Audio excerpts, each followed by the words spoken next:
কেনে তুই স্বপ্ন দেখালে প্রিয়া বল, ভালোবাসে করলি এত কেনে ছল, ভালোবাসে করলি এত কেনে ছল। শঙ্কর দা, কুন্দন দা, এদের গানগুলা আমাকে এত সুন্দর লাগে, আমার ঘুরাতে এত সুন্দর লাগে না।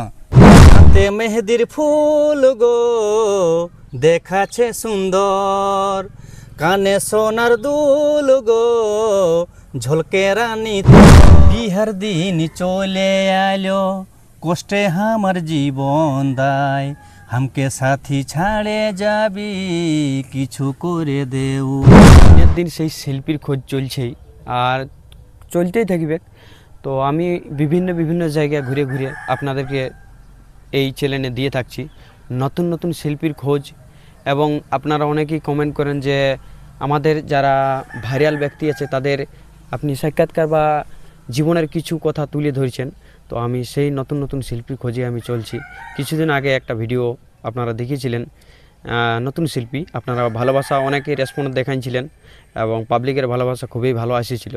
তো সেই উত্তর অনুযায়ী আবার এক নতুন শিল্পীর আগমনে আমি উপস্থিত হয়ে গেছি।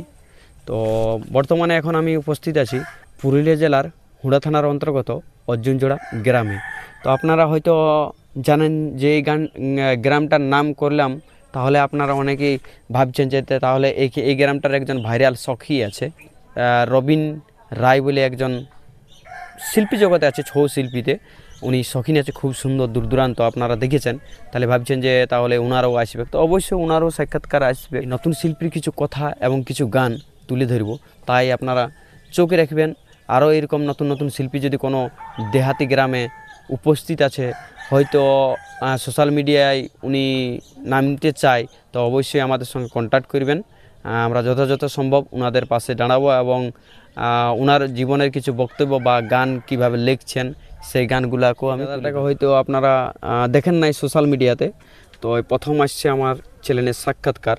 তাই আপনাদের রেসপন্ড আপনাদের হাতেই সব কিছু।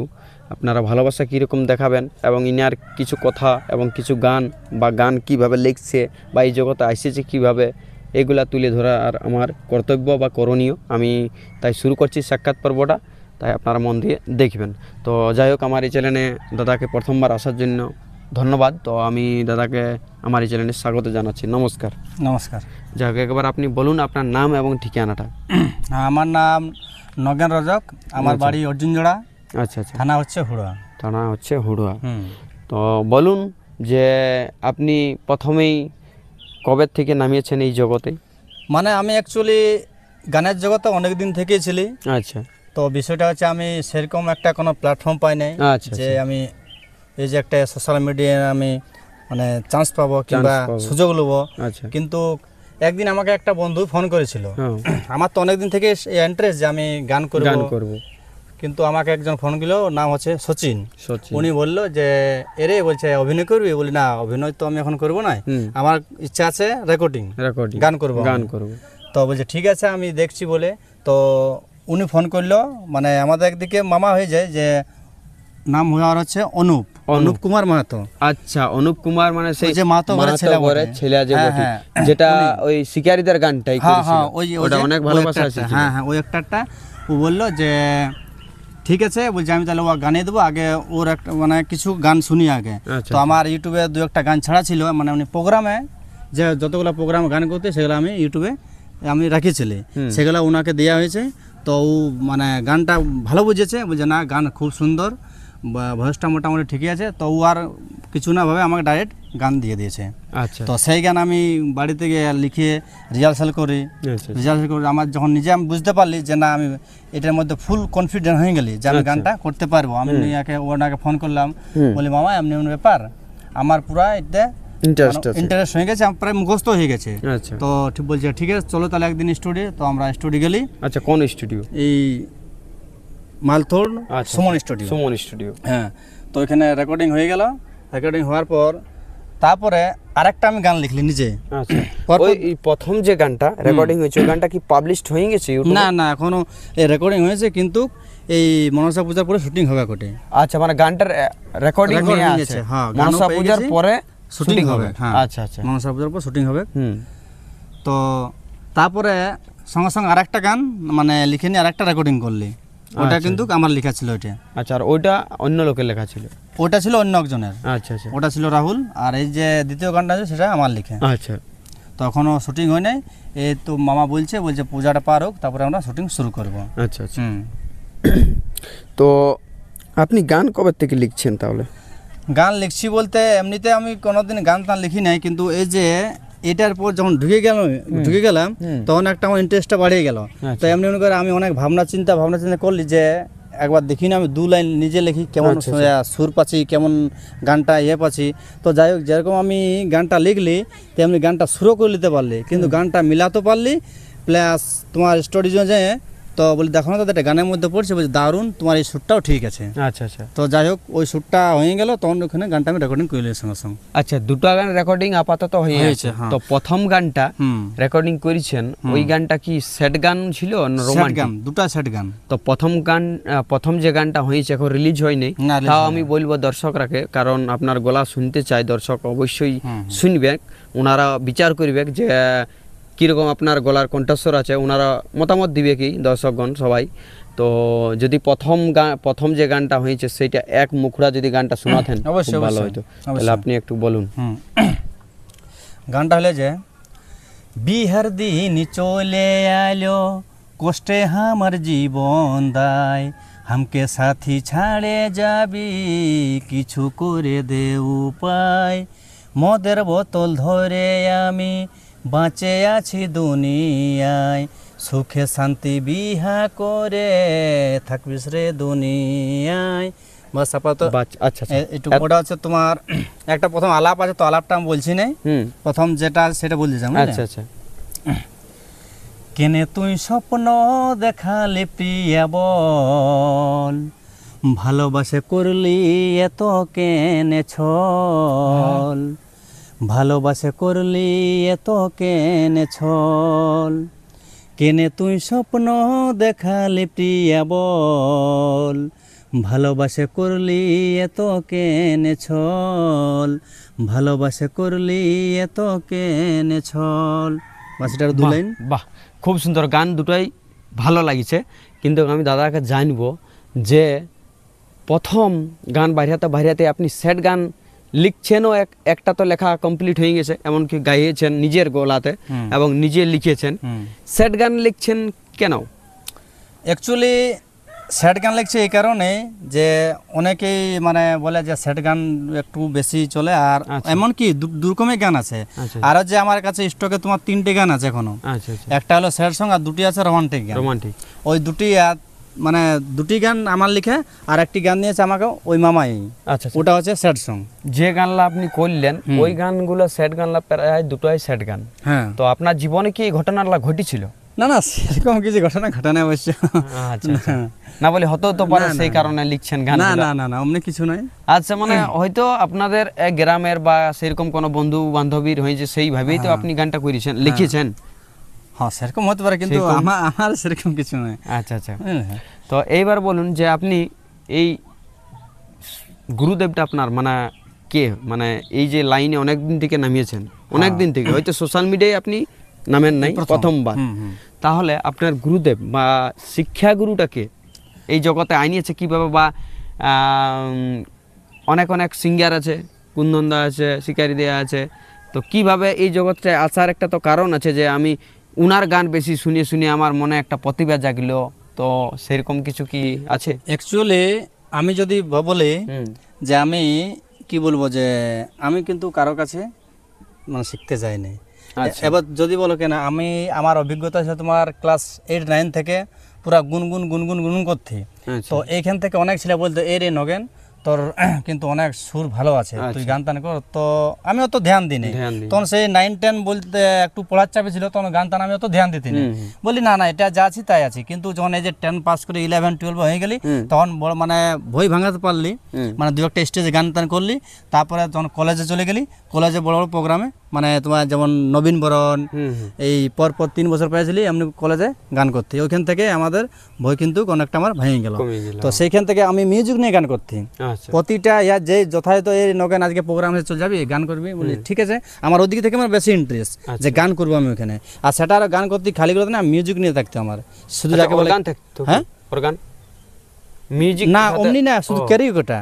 আচ্ছা আচ্ছা, কি শুধু ক্যারিওকেটা, ওই মিউজিকটা বাজতো, ওটা সুরে সুরে আমি গানটি বলতাম। আচ্ছা বুঝতে পারছি, মানে যেটা বলে যে আমাদের কোন গান হয়তো গানটা বার হয়েছে, সেই গানটার যে গানটা করে সেটাকে ভোকালটা রিমুভ করা, কি শুধু বাজনাটা বাজে, শুধু বাজনাটা। আচ্ছা আপনি মানে ও যে গানটা করেছে সেই গানটা আপনি অভিনয়টা করতেন গানটার না, মানে গানটা পুরো গানটা বলতেন, মানে মিউজিকটা থাকতো, মিউজিকটা শুধু থাকতো বলছি। এমনি আমার অ্যাকচুয়ালি অনেক মানে বেশি পরিচিত হয়েছে আমি গানেই। আচ্ছা আমাদের যে তোমার স্কুলে বলো এদিকে কলেজে বলো, লালপুর কলেজে পড়ছি আমি, তো এখান থেকে গানেই আমি পরিচিত হয়েছি যে না ওখানে ছেলেটি গান খুব ভালো করে। তো যাই হোক আমি আগের থেকে মানে এতটা ধ্যান দিই না যে আমি পুরুলিয়ার গানে করবো না এসব কিছু, কিন্তু আমি গান করতে যে যেমন হিন্দি গান বাংলা গান এগুলো আমি দমে মানে মোটামুটি এই যে ঘুরাতে পারি। এখন যে তোমার শিল্পীরা হয়েছে শিকারি দা, শঙ্কর দা, কুন্দন দা, এদের গানগুলা আমাকে এত সুন্দর লাগে, মানে ঘুরাতে এত সুন্দর লাগে না, দারুণ দারুণ দারুণ ঘুরাতে লাগে আমাকে।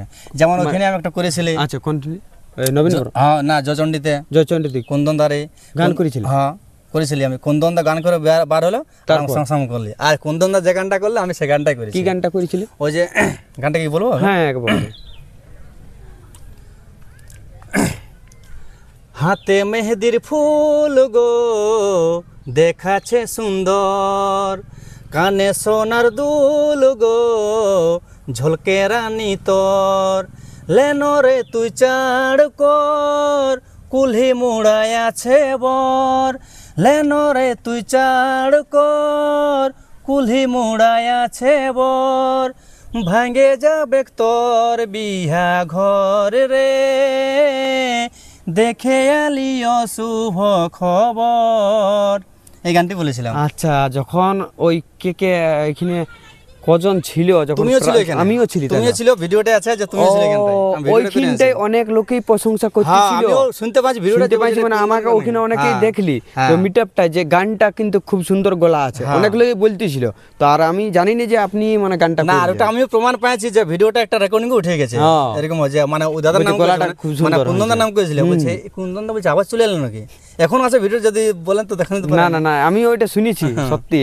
তো যাই হোক অনেকই সুন্দর লাগলো, কিছু কথা বা কিছু কাহিনী বা কিছু গান তুলে ধরলাম। তাহলে আপনার এখন আপাতত জীবনের কি লক্ষ্য আছে? জীবনের লক্ষ্য বলতে তোমার এখন আপাতত আমরা যে আমি ভাবি নাই যে পৌঁছিব কোথাও, কিন্তু আমার যে একটা ইন্টারেস্ট, আমার যে একটা যে প্রতিভা নিজের, সেটা আমি সকল বন্ধুদের কাছ থেকে মানে তুলে ধরতে চাই। আচ্ছা আচ্ছা, নিজের যে প্রতিভা সেটা তো সবার কাছ থেকে তুলে ধরতে পারলে এটা হচ্ছে সবচেয়ে বড় ব্যাপার। একদম একদম ঠিক কি নেই? ঠিক। তো নিজের যদি আমার প্রতিভাটা আমি নিজের মধ্যে রাখলি তাহলে এটা আমার কে জানবে, যে আমার যে হয়তো যে ট্যালেন্টটা আছে, যে মানে আমার যে গুণটা সেই জন্য সবার সামনে একটু প্রকাশ করি। হয়তো আমি বলছি না যে কোনো একটা বড় পদে যাব, এটাই নাই, কিন্তু বুঝতে পারি যে না ওর মধ্যে কিছু একটা ট্যালেন্ট আছে। তো এই যে আপনি এই শিল্পী জগতে অনেক দিন থেকেই আছেন, কিন্তু এই যে 2025 প্রায় 10-12 বছর আগের থেকেই তো শিল্পীতে আছেন, কিন্তু এতদিন যে গ্যাপ, এই গ্যাপের কারণ কি? গ্যাপের কারণ বলতে আমি সেরকম মানে কাউকে পাই নাই, আর্থিক দিক থেকে কিছু সমস্যা ছিল, ওদিকে থেকে একটু ছিল। আচ্ছা, তো যাই হোক এই যে দুটো গান হলো, এটার মধ্যে আমার একটা বন্ধু আমাকে হেল্প করেছে। কি নাম ওনার? ওর নাম হচ্ছে সরোজ বাউরি। আচ্ছা আচ্ছা, ও আমাকে একটু হেল্প করেছে। আচ্ছা, বলছে এমনিতে আমার বন্ধুরা অনেক নাম করতো, আমি তোমার ইয়ার তো গান করতাম, একটা স্টার মার্কার অ্যাপস আছে, স্টার মার্কার আছে, ওটার থেকে অনেক ডুয়েট গান করতাম। তো অনেকে সবাই আমাকে সাপোর্ট করতে বলছে, না তোর গলার মধ্যে খুব একটা সুর আছে, চালিয়ে যায়, অনেক ভিউজ বাড়তো তোমার ইয়ার লাই, অনেকটা ইয়ার থেকে স্টার মার্কার থেকে। তো এখান থেকে তারপর পড়া বলছে কি তুই দেখ সুযোগ কর, যদি পুরুলিয়ার গানে যদি চান্স পাইতো। তো যাই হোক আমাকে ওই মামাটাই সুযোগটি করে দিয়েছে। তো এমন কোন নতুন প্রডিউসার যদি আপনার সঙ্গে কন্ট্যাক্ট করে যে নগেনদা গান চাই, গান কি পাবে? যদি আমি সেরকম যদি স্টকে থাকে তো আমি অবশ্যই বলবো হ্যাঁ দাদা আছে, কিন্তু গান কিন্তু আমি নিজেই গাইবো, আমার লিখা গান, মানে আমি লিখি, মানে ও যদি চাই যে আমি বলবো আমার ভয়েস থেকে যেমন তুমি গানটা নেবে। আচ্ছা, মানে গান লিখছেন, হ্যাঁ লেখার সাথে কোনো প্রডিউসার যদি আপনার সঙ্গে যোগাযোগ করে এই নাম্বার ভিডিও দেখে, তাহলে আপনি ওই গানটা করবেন, অন্য সিঙ্গারকে দিবেন না, ওই গানটা এটাই বলছেন? আমি করব, কেউ গানটি করে ওকে দেবো। আচ্ছা আচ্ছা। মন মোর কাঁদিছে, লরে যে ঝরিছে, হো ও তুই না যা রে আমাকে ছাড়ে, জীবনটা যাচ্ছে, জীবনটা যাচ্ছে। ওই দুটো গান কোন চ্যানেলে আসবে?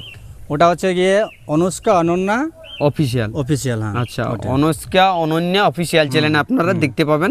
যাই আপনারা একটু সাপোর্ট করুন, সঙ্গে থাকুন। আমাকে যেরকম ভালোবাসা দেখাচ্ছেন সেরকমভাবে ওই চ্যানেলটা তো ভালোবাসা দেখান। বেশিরভাগ ওই চ্যানেলেই এই দাদার গান আসবে। হ্যাঁ, আর আর বেশি কথাটা বা সাক্ষাৎ পর্বটা বাড়াবো নাই। এইখানে আরেকটি কথা বলছি, এই গানগুলো বার হওয়ার পরে আমার আরো 3টি গান আছে, 2টি রোমান্টিক, 1টি স্যাড সং। আচ্ছা, ওলা আমার 2টি লেখা, আমার একটা আছে আমাকে মামাই দিয়েছে। আচ্ছা, ওটা অবশ্য এখন যদি না শোনাই, হ্যাঁ, না না, কোনো অসুবিধা নাই, রেকর্ডিংটা হোক নাকি, আরো তখন দেখা হবে কি। হ্যাঁ, তো এই দুটো আমি আশা করছি যে দুটো আমার বার হোক, তারপর আমি ওগুলা রেকর্ডিং করতে যাবো। ওগুলো অলরেডি আমার লেখা হয়ে গেছে, আর ওইটা 3টা গান মানে স্টক আছে এখন। তো আমি ওয়েটিং এ আছি, ওয়েটিং এ আছে। ওই গানগুলো আপনারা শুনতে পারবেন। আপনাদের কমেন্ট, আপনারা যদি বলেন যে না দাদার গলার কণ্ঠস্বর খুব ভালো আছে, ইনিও আপনারা যদি সাপোর্ট করেন, তাহলে এই 3টা গান গোপনে থাকলেও 3টা গান যদি আপনাদের কমেন্ট চাই, কমেন্ট দেখতে চাই, যদি সত্যি গানলার মধ্যে প্রতিভা আপনাদের আছে, মানে ভালো লাগে, তাহলে কমেন্ট জানাবেন, ওই গান 3টাও আপনারা শুনান দেবো, 1 মুখড়া বা 2 মুখড়া করে। তো যাই হোক, অনেকক্ষণ হইলেও কথা, দাদা আমার এই চ্যানেলে অনেকক্ষণ টাইম দেওয়ার জন্য অশেষ অশেষ ধন্যবাদ।